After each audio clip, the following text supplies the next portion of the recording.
Last night I had the strangest dream I never dreamed before. I dreamed the world had all agreed to put an end to war. Greetings, everyone.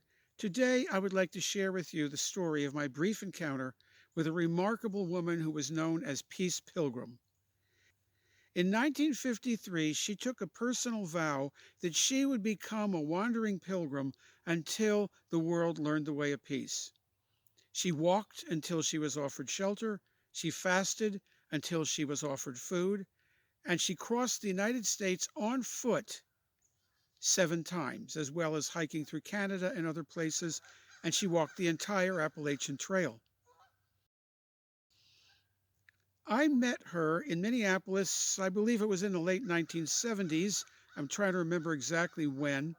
She was speaking in one of the local parks, and some of my friends from the Fellowship of Reconciliation, which is a peace group, invited me to go hear her, and my wife came with me, and we went and we heard her speak.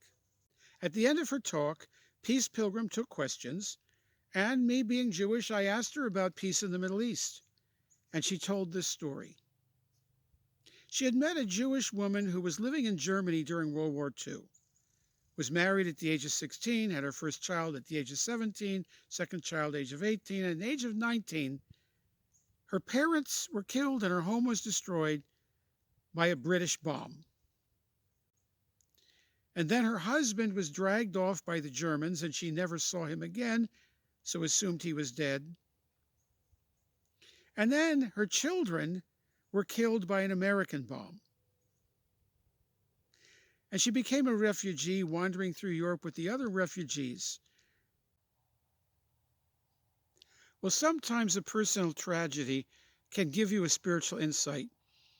And this woman eventually came to realize that while war had harmed the bodies of her husband and children and parents and herself, that these warmongers, they were harming their own souls, and that was even worse. And through this came to find forgiveness and compassion and some inner peace. And eventually there were German people who hid her from the Nazis, and she was able to make her way to England, where the British helped her, and eventually to America, where she started a new life and where she met Peace Pilgrim. Now, Peace must have told this story multiple times because it appears in this book about her life here, Peace Pilgrim, Her Life and Work in Her Own Words. It was put together by a group called the Friends of Peace Pilgrim. And anyway, I'd like to read to you, in her own words, Peace Pilgrim's conclusion about the meaning of this story. Who or what was that woman's enemy? Was it the English who destroyed her home and killed her parents? Or the Germans who killed her husband? Or the Americans who injured her and killed her 2 small children? The answer is amazingly obvious. It was war that was her real enemy. It was the false belief that violence will accomplish something, that evil can be overcome by more evil. That was her real enemy, and it is the real enemy of all mankind. And that was the same explanation that she gave at the talk in the park. That the real enemy was war. Here was a woman who had been harmed by the British, the Germans, the Americans. She'd been helped by the British, the Germans, the Americans. That it was the war itself that was the real enemy creating all this chaos. And that explanation shot like an arrow of love into my heart. I had already been a war resistor. I had already marched in anti-war demonstrations, but I was doing it from the outside. I was doing it from the thing of stop arming this, let's stop doing this. But it's the inner peace of humanity that's going to bring peace.